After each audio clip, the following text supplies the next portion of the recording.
bienvenidos sean todos a este espacio. En este momento nos encontramos con el historiador y sociólogo egresado de la UCB, Giovanni Melza Torta. Muchísimas gracias por acompañarnos el día de hoy. Quisiéramos hacerle una serie de preguntas referidas, aprovechando que usted es historiador. Quisiéramos saber una incógnita que en este momento se preguntan todos los venezolanos, y es, entre la historia y en la actualidad, ¿qué semejanzas encontramos en estos momentos de convulsión política? Bueno, muchas gracias por la invitación. Lo que se llaman los procesos históricos siempre tienen una expresión en el presente que se desarrolla y, por supuesto, necesariamente en el futuro inmediato o mediato. Sobre todo cuando hablamos de historia cultural o de historia política, porque los conceptos que se construyen, que se hacen, que se realizan a través de constituciones, a través de la discusión, no se dan solamente en ese periodo en el cual se producen, sino que toman una distancia. Un ejemplo muy sencillo es el caso de República. La República nuestra, desde el punto de vista formal, se constituye con el Congreso Constituyente de 1812 y su elaboración y culminación el 21 de diciembre de 1811. Esa es una definición de república. Desde allá hasta hoy siempre hemos sido república. Algunos le llaman república liberal, otros república simplemente, hay otros como le llaman república bolivariana, socialista, etcétera, etcétera, pero siempre es república. De modo pues que vemos de qué manera la historia y los procesos históricos no solamente son una fotografía del momento en que se realizan, sino que siempre tienen una proyección en el futuro. ¿Podríamos decir entonces que la historia podría llamarse algo así como que una sucesión de hechos cíclicos? Sí, efectivamente. Claro, hay, como siempre sucede, hay eventos políticos que son transitorios, eventos políticos, que es lo que yo he venido trabajando, que no tienen trascendencia histórica. Por ejemplo, para poner un ejemplo banal, la salida de José Félix Rivas en 1810 de Caracas es un evento que para ese momento pudo haber tenido alguna significación, pero en el proceso histórico no lo tiene tanto. Entonces por eso es que inclusive hay una materia que se llama historia conceptual dentro de la historia, que pretende ver cuáles son aquellos conceptos que tienen una definición dilatada en el tiempo y cuáles no lo tienen. Y de eso es muy fácil darse cuenta por los hechos. Pues. La idea de la dictadura, la idea de la democracia, son conceptos que tienen un transcurrir en el tiempo y otros parecidos. Perfecto. Hace unos días ha estado muy en boga el tema de los militares. Se decretó un aumento del 45%, a comienzos del año dieron otro aumento que suma un 95%. ¿Usted cree que existe una presión criolla por los gobiernos militaristas? ¿Cree que realmente tienen una figura preponderante dentro y fuera del Poder Ejecutivo? Sí, seguro. Lo que nosotros, o en mi caso, he venido trabajando, sobre todo en un texto más reciente que se llama El olvido de los próceres, he tratado de explicar cómo la idea militar se constituye y se construye a partir del proceso de independencia hasta nuestros días. Y por eso es que yo defino de que hay dos cosas distintas. Una cosa es la política de la independencia y otra es la guerra de la independencia.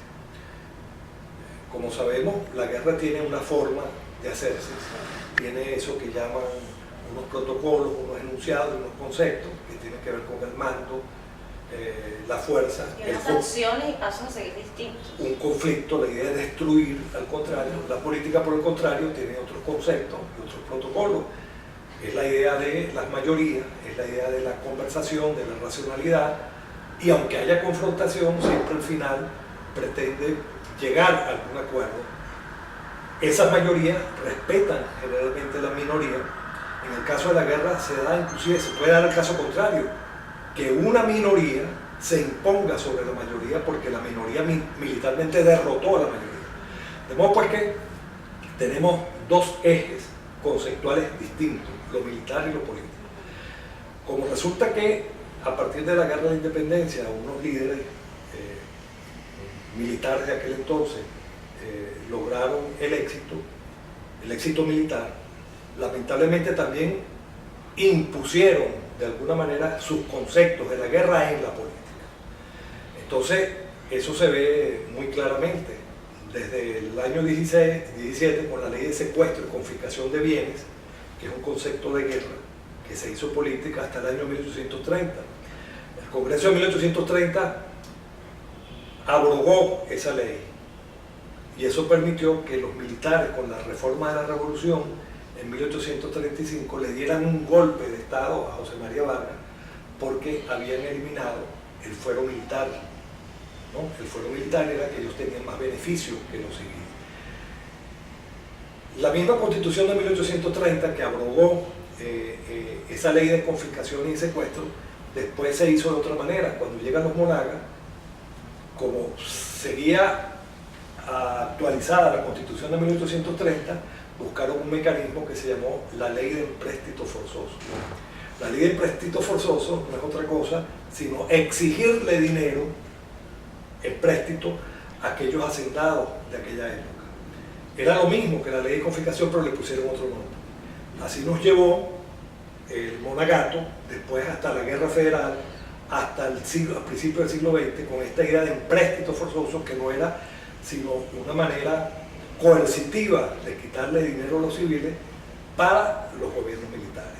Y hay otras cosas más porque tienen que ver con esa situación, pero que no cabe duda que todo el siglo XIX y parte del siglo XX y lo que tenemos ahorita, hay una prevalencia de lo militar sobre lo civil, aunque la forma de hacerlo y la forma de ejecutarlo la han cambiado.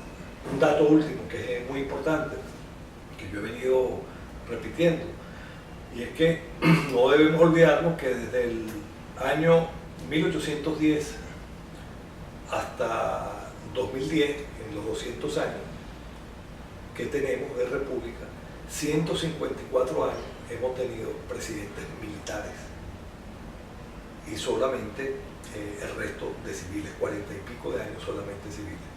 Ese es un dato muy importante, que no es casual, no es aleatorio, no es como dicen los señores de antes, no es concha de ajo, es algo bien importante, sí, que hay que tomar en cuenta, y ese es un dato histórico, es un dato que convalida o valida todo lo que hemos venido diciendo. Desde su punto de vista, hablando de los militares y los civiles, ¿hasta qué punto cree usted que es beneficioso que los militares tengan participación en la política? ¿Hasta qué punto es beneficioso y cuándo es el momento de decir no hay que parar? No, es que yo creo que no es beneficioso, porque inclusive la Constitución del 61 lo establecía, esta lo establecía a media, pero por la vía de los hechos se ha presentado así, se ha presentado de esa manera. Hay algo que se llama la unidad cívico-militar, cuando en los demás países, democráticos también, lo que hay es una sujeción o una subordinación del poder militar al poder civil, por la sencilla razón de que los militares tienen las armas. Para tú dialogar, tú no puedes dialogar con una persona con un arma en la mano. Entonces, esa es la razón histórica por medio de la cual, o una de las razones por medio de la cual hay una subordinación de lo militar a lo civil. No es porque sean mejores o sean peores, sino que además los militares tienen unas atribuciones y unas competencias que están delimitadas en sus propias leyes y los civiles tienen otras atribuciones. ¿Qué debe hacer una sociedad para adquirir o ganar una cultura civilista? Bueno, entre otras cosas, esto que están haciendo ustedes, discutir este tipo de cosas que lamentablemente no se discuten. Te voy a poner un ejemplo. En el año 68, 1968, el siglo pasado, suena muy lejos, ¿no? Como el siglo pasado. En el año 1968... todos somos del siglo pasado. Sí, el general Marcos Pérez Jiménez, a través de su partido Cruzada Cívica Nacionalista, sacó más de 600.000 votos, lo cual significaba para aquel entonces un escándalo, porque fue una votación sumamente elevada. Lo que hicieron los demócratas de aquel entonces fue un disparate, porque lo que hizo el presidente Caldera fue hacer una enmienda constitucional que prohibía que que fuera electo presidente Marco Pérez Jiménez. Ese anuncio, el cual significaba que dentro de la cultura del venezolano la idea militar no había desaparecido, debió haber hecho ver a los dirigentes de aquella época que el problema era mucho más serio, que es lo que responde a tu pregunta, que el problema había que darle un tratamiento mucho más importante a cómo se le dio. Lo que se hizo fue reformar la Constitución para que no fuera presidente o no fuera electo Marco Pérez Jiménez, con lo cual no se resolvía absolutamente nada. Las tensiones centralistas y federalistas que se mantuvieron presentes en la emancipación, ¿usted cree que se encuentran vigentes en la actualidad? Bueno, sí, porque la idea del centralismo y el federalismo es una idea de la política, de la forma como se entiende la política. Y no es casual que las ideas centralistas hayan sido defendidas por los sectores militares, lo cual se corresponde, porque la idea del centro del mando es una idea militar y de alguna manera es llevada a la política. Pero la idea federalista es muy importante y tenerla en cuenta porque comienza con mucha fuerza en 1811, pese a que habían ya manifestaciones de federalismo, inclusive con la monarquía española, con la forma como estaba organizada económica y socialmente estas capitanías generales. Habían,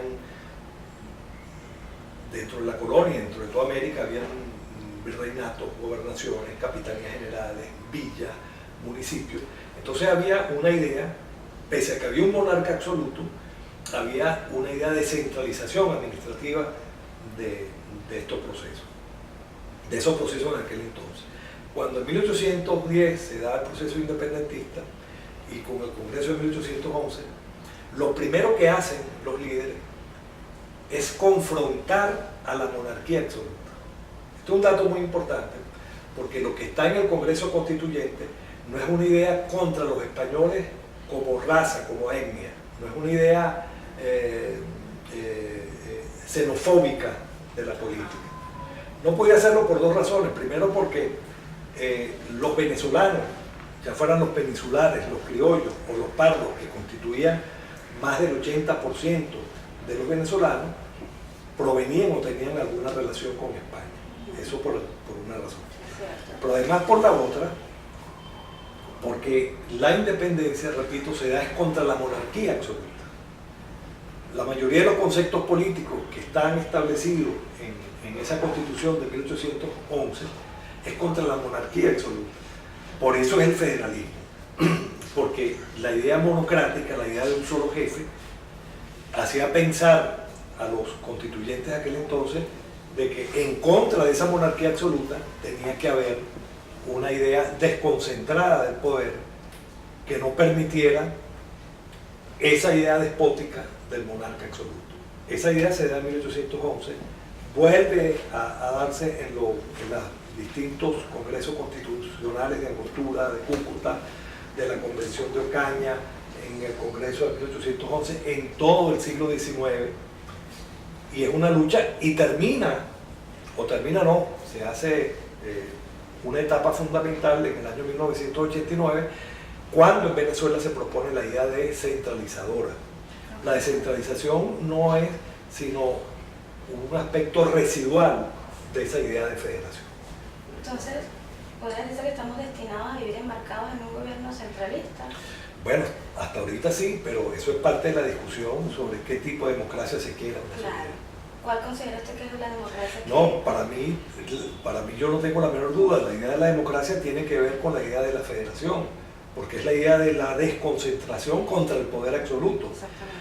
Lo que, repito, dijeron los constituyentes de 1811, tenían la película clara.